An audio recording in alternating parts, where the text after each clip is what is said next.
Welcome everyone. Today we will see how we can make some customization in our front panel and our block diagram, which is not the part of our programming, but it will show how we are comfortable with our front panel and how we are comfortable with our block diagram. So we will open our VI and just maximize it. And now, as you can see, first we start from our grid line views from our front panel. We want to remove the lines that appears here on our front panel. So for that purpose, I will just go to tools and go to options, and if I see the block diagram list in here, I can also click on front panel, and then if I just drag it down in here, I see the front panel grid lines. It says the check mark is show front panel grid lines. I can just increase those lines or decrease those lines or contrast with panel background, but we here right now just want to remove those lines. So I will just unmark this check mark, and then I will just click OK. So as you can see, the lines are removed. And similarly, by using the tools palette, you can just implement any of the color on in here. As you can see right now, my color has been changed to green. So if I just go back to my original color, and then as you can see, that's how you can change the color of your front panel. And now the other thing is, what we want to do is I want to change the background of my front panel. So for that purpose, I will just right click on my right side of my VI, which shows the scroll bar option in here, but I will just right click on it and go to its properties.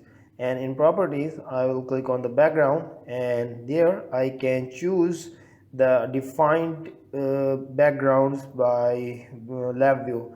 I can click on clouds, and as you can see, the clouds background appears on my front panel. And similarly, if I click on metal brush, it will appear on my front panel, and similarly the others.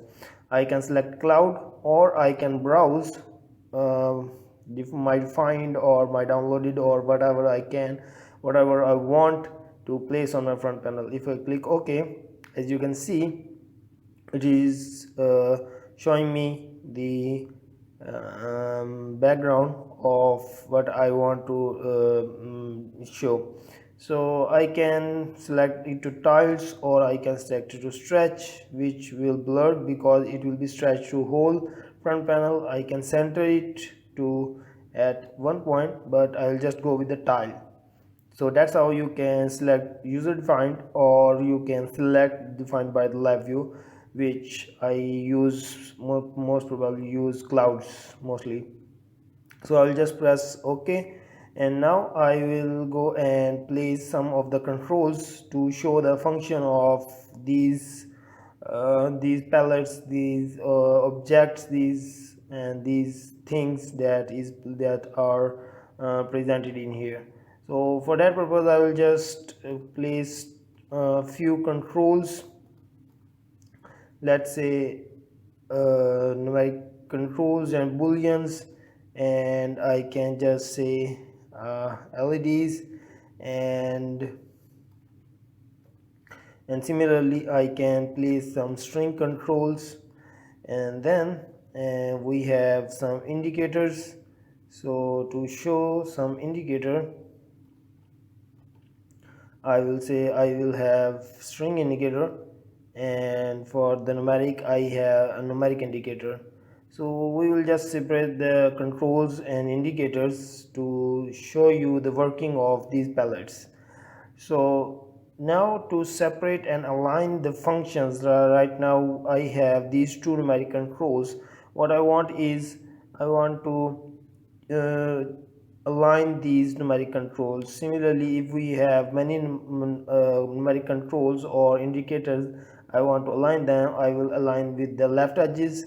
It will align these two things, or I can just align them by center, or I will just align them with the vertical center, which will just right now it will override it, but I will go to the left edges. Right now it is overriding itself. So that's how I can align these two things. Or if I want to align like numeric control and indicator, I'll just drag and just select these, and then I can select vertical centers so that these two things, these two control and indicators are aligned by center. And similarly, if I want to implement some other functions, like I have many numeric I have many boolean indicators or controls, and I want to resize them with same size, I will not go and select one by one. I will just drag and select these two functions, these two booleans, and I will just go to resize function, and I will select the maximum width and height, so that as you can see, maximum one of the maximum height and width is given to the other function automatically. So you can select all the functions and choose this option to maximize the height and width, or you can just maximize the width or just only the height. And similarly, if I just select all the three booleans, and now if I select the minimum width and height, as you can see right now, the minimum width and height is given to my other booleans. And if I just go back and select again, I will also give this maximum width and height, that will give all of the three booleans the same maximum, the same height and width.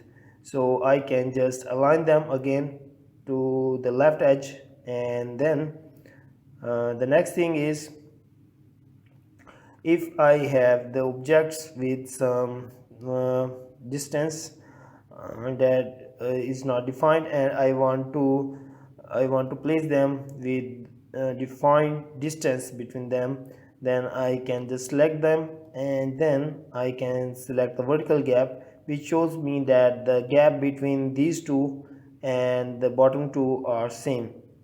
So it is to equalize the gap between the controls and indicators. Let's say if I place this in here, as you can see, the gap between them is not automized. Then I will just select all these, and then I will just click on vertical gap, so that the gap between the my control and indicators is unified. And then I can just click on left edges, so that it will give me all the controls in here selected at the one side. And then I can just again go to select these booleans, and I'll just say to minimum, and I will select these and place in it here. I will show you some other functions. Let's say I want to show the strings and indicators, or I want to increase the size of my digits so that it is visible to me. One thing that I can do is I can just click on it here and press Ctrl and plus button, and as you can see, as soon as I click on Ctrl plus button from my keyboard, the size of the numeric control basically increases, but the size of the number does not increase. But we do not want that. We want to increase the size of our, I will write in here control and plus, and then again plus button, so that it will show that we are using control plus and plus button. So now if I delete in here, I will just select the number, and I will go in here and I will just select the size. So if I select the size of my numeric right now, the size of the numeric control also increases, and as you can see, the number is increased. And similarly, I can change anything in here written, and I will select that. I can change its size in my string control, and I can change its style to italic, and I can change I can justify it. I can change its color. Let's say I want to change the color to blue, as you can see right now. But if I connect these two things, this will not give me the result in here. This is just for our customization. So I'll now just delete a few things to show you the other functions. Right now I will just delete these two as well. Now I have two numeric controls and two booleans right now. So as you can see that the whole space is empty right now, and our numeric controls and booleans are on the left edge. So I'll just resize it and resize the VI to some particular position so that these things are only visible. So let's say we have a smaller screen like this one. So I will right click on it and I will go to pane sizing, and I can just select all the objects with pane.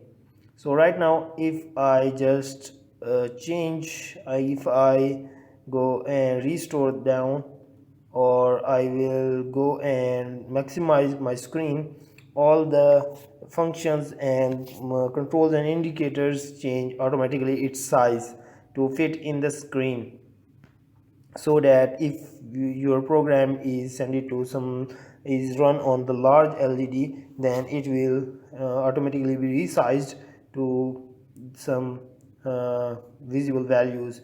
Otherwise that will show you the, if I right now pane sizing is, if I disable and unmark this the scale all objects with pen. Now if I again maximize my screen, as you can see they are again logged into some left top edge.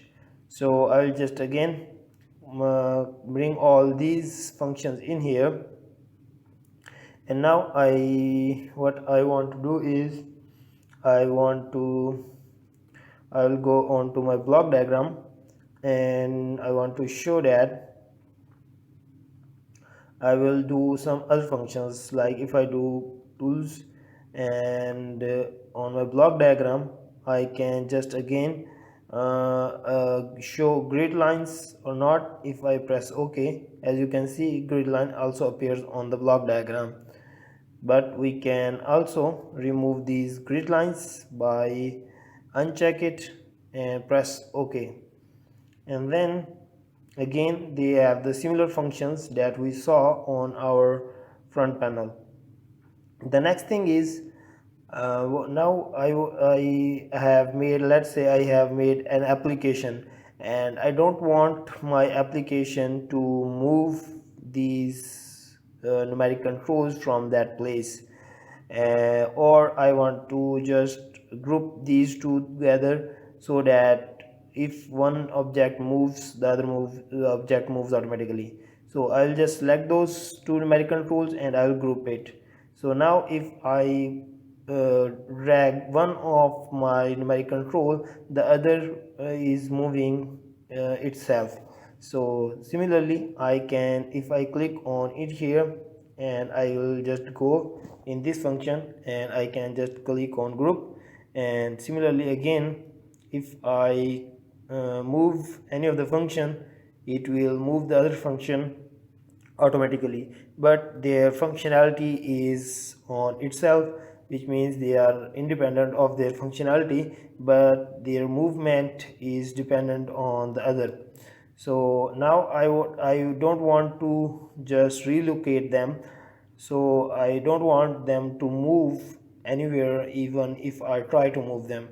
So I will just again select this and just go again and lock them. So it means whatever I do, I cannot just change their positions. This is very useful when you are making some standalone LabVIEW applications. So I will just click on it and select them again and unlock them, and then again as you can see all of the functions are selected right now. So again I'll just go and ungroup them, so to move them freely and make them independent of the other functions. So that's how you can do play with your front panel objects to customize their working.